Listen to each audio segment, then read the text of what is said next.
الحمد لله رب العالمين والصلاة والسلام على سيد الأنبياء والمرسلين أما بعد فأعوذ بالله من الشيطان الرجيم بسم الله الرحمن الرحيم مثلهم كمثل الذي استوقد نارا فلما أضاءت ما حوله ذهب الله بنورهم وتركهم في ظلمات لا يبصرون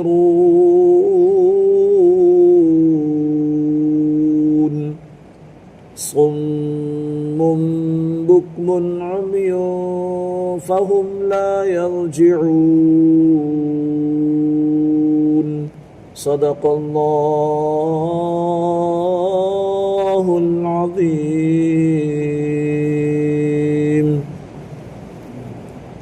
آئیے جس طریقے سے میں درود و سلام کے صیغے پڑھاؤں مل کر آپ بھی محبت کے ساتھ ان درود و سلام کے صیغوں کو دہرائیں. پڑھیے الصلاۃ والسلام علیک یا رسول اللہ وعلی آلک واصحابک یا حبیب اللہ. الصلاۃ والسلام علیک یا نبی اللہ وعلی آلک واصحابک یا نور اللہ. نویت سنت الاعتکاف.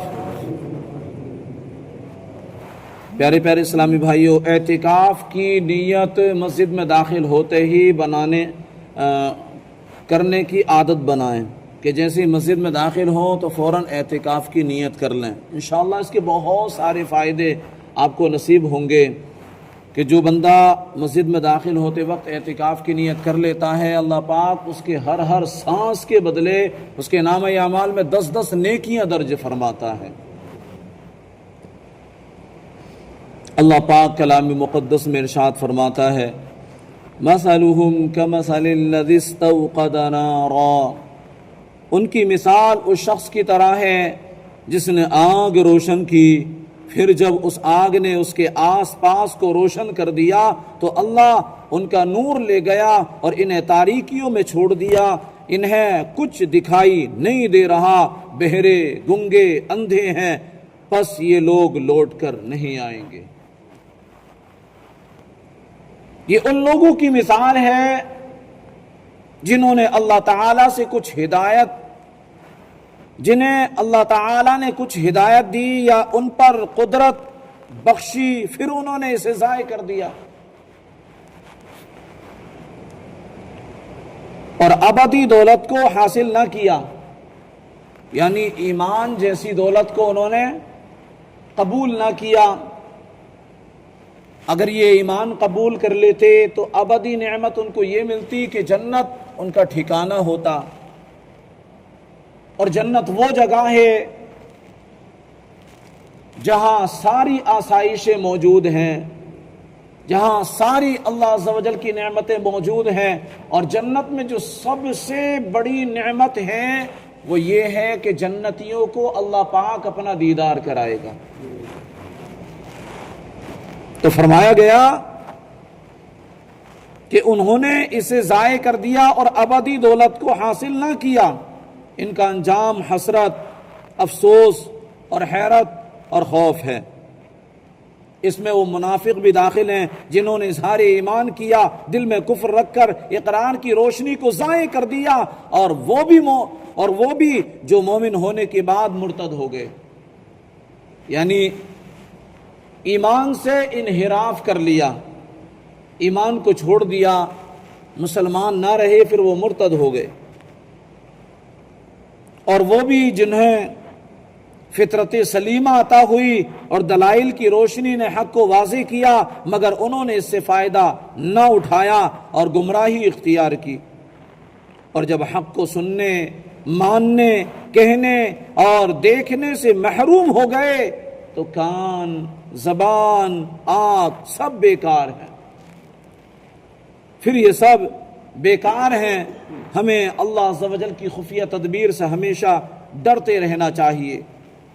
تفسیر روح المعانی میں ہے، جب ابلیس لعین یعنی شیطان مردود ہوا، یعنی حضرت آدم علیہ السلام کو سجدہ نہ کرنے کے جرم میں اسے بارگاہ الہی سے دھتکار دیا گیا، تو یہ دیکھ کر حضرت جبریل علیہ السلام، حضرت میکائیل علیہ السلام رونے لگے۔ اللہ پاک نے فرمایا تمہیں کس چیز نے رلایا؟ اللہ پاک نے فرمایا تمہیں کس چیز نے رلایا؟ عرض کیا یا ربی ہم تیری خفیہ تدبیر سے بے خوف نہیں ہیں۔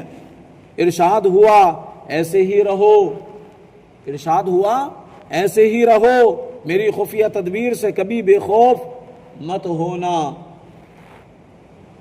اسی لیے ہمیں بھی یہ دعا کرتے رہنا چاہیے، تیرے خوف سے تیرے ڈر سے ہمیشہ میں تھر تھر رہوں کانپتا یا الہی، میرے عشق بہتے رہے کاش ہر دم تیرے خوف سے یا خدا یا الہی۔ احیاء العلوم میں ہے کہ اللہ پاک کے خلیل حضرت ابراہیم علیہ السلام جب نماز کے لیے کھڑے ہوتے تو خوف خدا کے سبب اس قدر روتے کہ 1 میل تقریباً 1.5 کلومیٹر کے فاصلے سے آپ کے سینے میں ہونے والی گڑگڑاہٹ کی آواز سنائی دیتی تھی۔ تو کیسا خوف تھا ان کے دلوں میں، کیسا خوف تھا۔ اللہ پاک کے نبی حضرت یحییٰ علیہ السلام بہت خوف خدا والے تھے۔ جب آپ نماز کے لیے کھڑے ہوتے تو اس قدر روتے کہ درخت اور مٹی کے ڈھیلے بھی رونے لگتے۔ حضرت یحییٰ علیہ السلام خوف خدا سے مسلسل روتے رہا کرتے، یہاں تک کہ مسلسل بہنے والے آنسوؤں کے سبب آپ کے رخسار مبارک پر زخم ہو گئے تھے۔ آنسو بہنے کی جو جگہ ہے یہاں ایسا لگتا تھا جیسے کہ نالیاں بن گئی۔ اللہ اکبر۔ اور مسلمانوں غور تو فرمائیے، اللہ پاک کے معصوم فرشتے، معصوم انبیاء علیہ السلام جن سے گناہ ہوتے ہی نہیں ہیں، جب وہ بھی خوف خدا سے یوں تھر تھر کانپتے ہیں تو ہم کس بنیاد پر بے خوف ہیں؟ ہم کس بنیاد پر بے خوف ہیں؟ ہم یہ کیسے دعویٰ کر سکتے ہیں کہ اللہ پاک ہمیں بخش ہی دے گا، ہماری پکڑ نہیں ہوگی؟ اس لیے اچھا وہی ہے، کامیاب اور سعادت مند وہی ہے جو اللہ پاک کی خفیہ تدبیر سے، اس کی پکڑ اور عذاب سے ڈرتا رہتا ہے۔ اللہ پاک ہمیں بے خوفی کے وبال سے بچائے، خوف خدا میں رونا، تھر تھرانا اور اس ذریعے گناہوں سے بچتے رہنے کی توفیق عطا فرمائے۔ صلو علی الحبیب صلی اللہ تعالی علی محمد صلی اللہ علیہ وآلہ وسلم۔ الحمدللہ رب العالمین والصلاة والسلام علی سید الانبیاء والمرسلین۔ یا رب مصطفیٰ رسول کریم صلی اللہ علیہ وسلم کے واسطے ہمارے والدین کی، ہمارے استاد و پیر کی اور ساری امت مسلمہ کی مغفرت فرما دے۔ اے اللہ کلام مقدس کی تلاوت کی، اس کا ترجمہ بیان کیا، اس کی تفسیر بیان کی، مولا ہم سب نے بیٹھ کر کے اس کو سماعت کیا، اے اللہ اسے اپنی بارگاہ میں قبول فرما دے۔ اے اللہ ہمیں قرآن کی پوری ہدایتیں عطا کر دے، قرآن کے فیضان سے مالا مال فرما دے۔